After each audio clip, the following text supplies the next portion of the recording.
Hola, mi nombre es Fabricio Mejía Madrid y esta es mi colaboración semanal para Sin embargo, que se llama Los panistas son venezolanos. La exdiputada, sobrina de Felipe Calderón y Margarita Zavala, Mariana Gómez del Campo, organizó un foro el día anterior a la elección de su exnovio, Jorge Romero, como presidente nacional del PAN. Era la segunda edición del foro, aunque nadie se haya enterado. A pesar de que solo lo estaban siguiendo en vivo 1,400 personas, fue interesante mirar la retacería de compromisos e ideas huecas que persigue en estos días a la derecha mexicana. Lo primero extraño es que se la han pasado diciendo que México será Venezuela, pero los únicos realmente que quieren que así sea son los panistas. Lo digo porque todo el foro giró en torno a la figura de la señora María Corina Machado. ¿Quién es ella? A la que Mariana presentó como una heroína, una guerrera, una líder mundial por la libertad.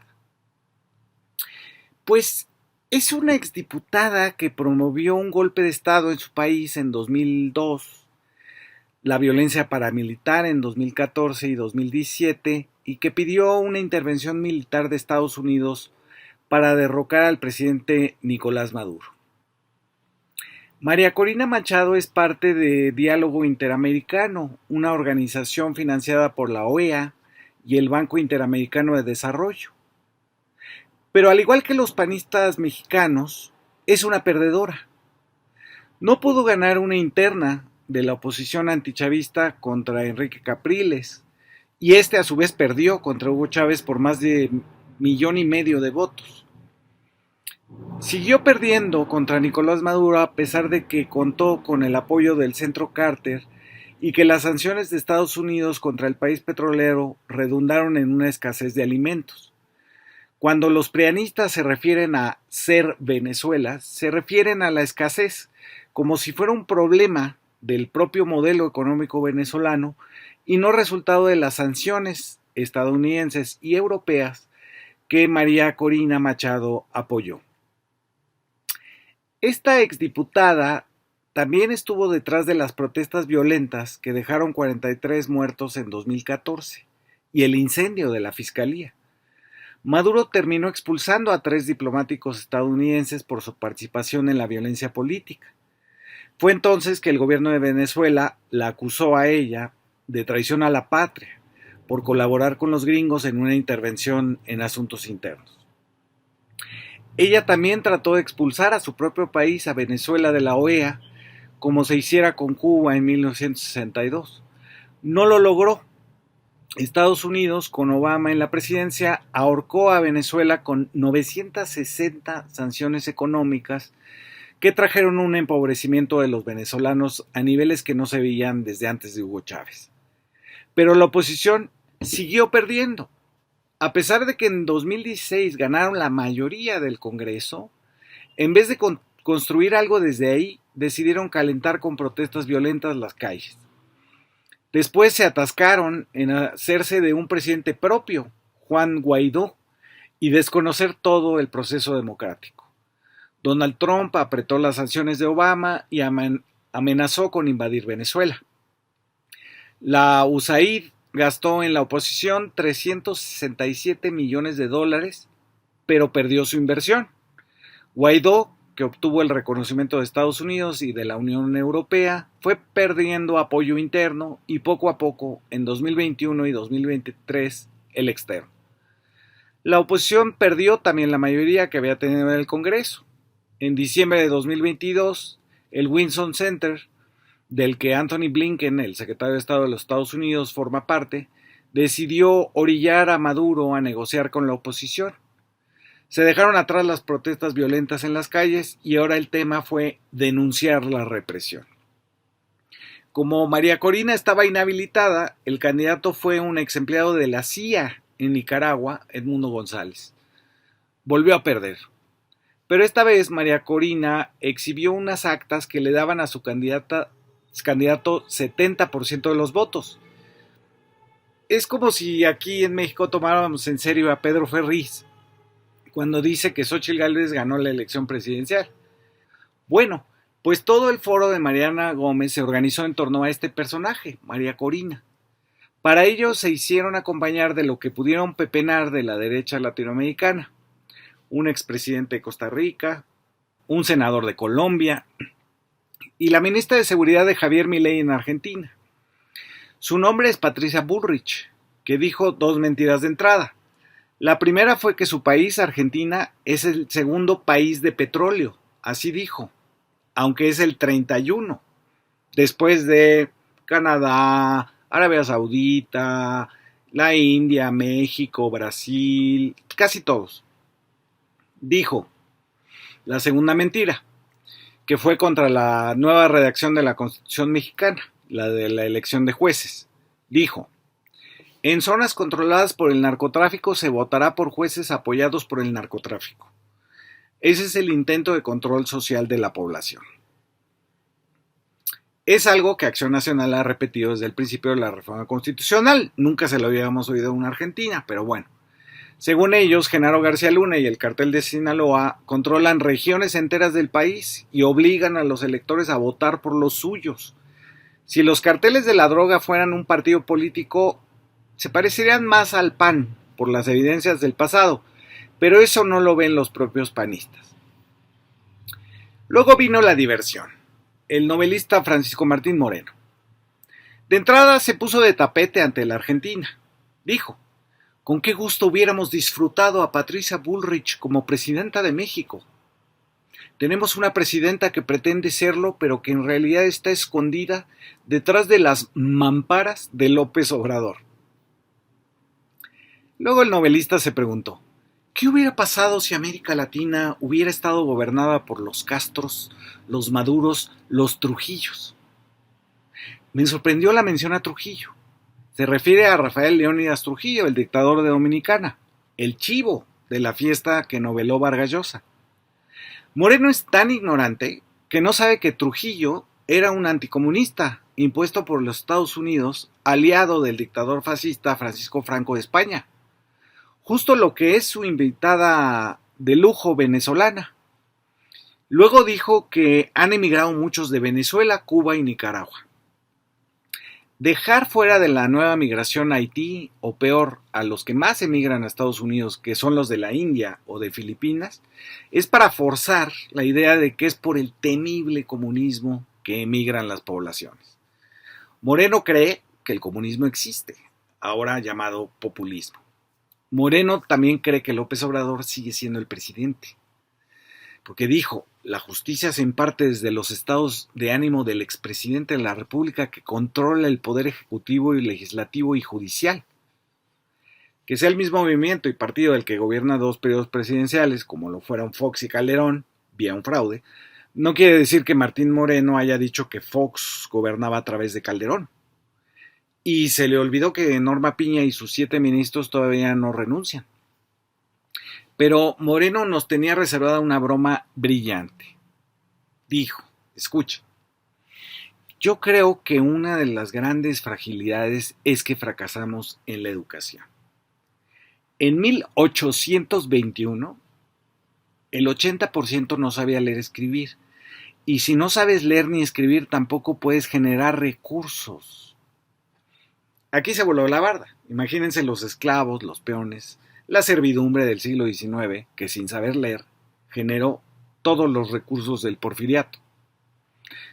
Lo que Moreno evita decir es que la educación pública y las alfabetizaciones no comenzaron hasta un siglo después, en 1921. Pero sin miedo a la carcajada, siguió. Y ese 20% que sí sabía leer y escribir, que sí se capacitó, es el que crea hoy las desigualdades. ¡Ay, mi primo hermano! Saber leer y escribir en el siglo XIX generó las desigualdades actuales. Ni Salinas, ni Zedillo, ni Fox, Calderón Peña, ni el PRIAN y los empresarios que no pagaban impuestos, ni los explotadores que no subieron los salarios en 40 años, ni las empresas extranjeras generaron la desigualdad. Los culpables fueron los que sabían leer y escribir en 1821. Vaya, vaya, vaya. Pero Martín Moreno se siguió ya sin freno bucal. Pero lo peor de todo es que, sabiendo López Obrador que en México había 50 millones de pobres, lo que hizo fue disponer de los recursos públicos para regalar dinero y comprar las voluntades electorales. Por eso lo peor que le puede pasar a un país es que un populista llegue, se apropie del ahorro público y con él se aproveche y lucre con las necesidades de la gente. Y por mucho tiempo, porque mucha gente que está muy necesitada prefiere recibir una cantidad de dinero con tal de que voten y se eternicen en el poder estos malditos morenistas. ¿Dónde termina la culpa del gobierno y dónde de la sociedad? Se preguntó y nos dejó pensando en cómo los que sabían leer en 1821 ahora ya no detentan ese poder sobre la letra escrita, y aunque el 90% del país sí está alfabetizado, eso ya no es una virtud, sino que son los que venden su voto por el dinero que les sigue regalando López Obrador desde Palenque, aunque ya no lo veamos desde hace más de un mes. Pero remató el novelista. En 2025 vamos a elegir a 800 juzgadores. No sabemos quiénes son. Bueno, pues todavía no están las listas. Morena sí sabe. Es una manera de disimular la instauración de una dictadura. Estamos dando un brinco atrás de unos 115 años si nos instalamos en la de Victoriano Huerta. Pues instalados están. Quisieran que México fuera una dictadura para sentirse los salvadores de la democracia decente, de los que sí sabían leer y escribir en 1821. Quisieran que hubiera escasez de alimentos para decir que el modelo económico ha fracasado y que ellos tienen la respuesta, que es la de Javier Milei. Corretearon al pobre de Martín Moreno porque ya estaba conectada la heroína, la guerrera, la luchadora planetaria por la libertad, Machado. Ella dijo: Venezuela es el principal combate de Occidente en este momento. Le ha abierto como santuario a Hezbollah, los carteles de la droga, Siria, Hamas. Ni Ucrania ni Siria son crisis humanitarias. Es Venezuela. Se le olvidó mencionar a Gaza, pero está bien, porque ella estaba enumerando a las bestias negras para Occidente, que es ese lugar donde hay castillos, reinas, unicornios y el centro Carter. Pero la reacción de Mariana Gómez del Campo fue brutal. Yo me considero venezolana, aseguró, y recibió un aplauso al trámite de naturalización verbal. Luego vinieron los supuestos representantes del continente. Efraín Cepeda, presidente del Senado de Colombia, que habló en nombre del Congreso de su país, como si su partido fuera el único. Él leyó la declaración de este foro, que por cierto se llamó América Libre, donde se pudo leer esta gema brillante. Rechazamos la descalificación de los procesos jurídicos que investigan delitos, a los que la izquierda despectivamente llama lawfare. Reivindicaron la guerra judicial, el intervencionismo estadounidense en las leyes, el usar los mecanismos legales como sustitutos de la política, de querer ganar en el expediente judicial lo que no pueden ganar en las urnas. Buenísimo. Luego vino la parte mexicana de la declaración. Exigimos al gobierno de México respeto a la pluralidad.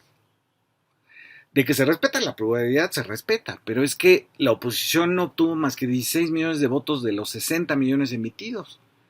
A ellos, al PRIAN, debería de exigirles que se respeten. Luego dice la declaración: la reforma judicial mexicana es un duro golpe contra la separación de poderes y es un peligroso precedente para todo el continente. Apoyo a Ucrania en su liberación. Así, la retacería de consignas huecas de la derecha supuestamente continental. Todavía nos faltaba la mesa de análisis de la columnista de sociales del Financiero, Lourdes Mendoza. Empezó con un dislate. Esta semana ha sido de luto. Votaron por el señor Clinton. Digo, por Trump. La narrativa no importa. Lo que importa es cómo lo dicen. La gente sale y vota. Con ese tremendo análisis empezó su mesa llamada La libertad bajo asedio es hora de los demócratas, con Nadia Blel, presidenta del Partido Conservador de Colombia, Paola Bautista de Alemán, de Primero Justicia de Venezuela, la enfermera del infierno, Patricia Aguayo, la que habló durante meses en nombre de los trabajadores de los juzgados que fueron a una huelga sin dejar de cobrar sus salarios. También estuvo Juan Carlos Hidalgo de la Unidad Social Cristiana de Costa Rica. Lo más destacable fueron las palabras que la columnista del Financiero le dedicó a Patricia Aguayo, la de los juzgadores. Tenemos nuestra mujer luchadora como María Corina. Ella ha levantado la voz. Le pregunto, ¿cómo podemos vivir si muy pocos salieron a defender la separación de los poderes? No sé a quién le impediría vivir el que nadie saliera a apoyar a los de la huelga todo pagada, ni siquiera a los propios huelguistas que siguieron cobrando y viviendo. Pero así lo preguntó la del Financiero. La llamada Patti Aguayo señaló con su rostro adusto, aunque nerviosa porque pasó de irrumpir en el Senado de la República violentamente a estar junto a Mariana Gómez del Campo. Dijo, nos dijeron al diablo las instituciones y ahora tenemos funcionarios públicos serviles al oficialismo. Han secuestrado a las instituciones del país. Ya no quieren jueces de carrera judicial que llevan 20, 30 años preparándose. Ya no quieren a esos porque se atrevieron a amarrarle las manos y que no permitieron que López Obrador avanzara. Hay otras personas que no les interesa nada. Están en la comodidad de sus hogares estirando la mano para que les den 2,000 pesos cada mes. O jóvenes que no les interesa. Tenemos una sociedad civil que nos ha acompañado a una serie de actos en donde el Poder Judicial de la Federación, que somos funcionarios públicos con una carrera judicial, que nos hemos volcado en nuestro trabajo siempre honesto y honrado y dictar amparos.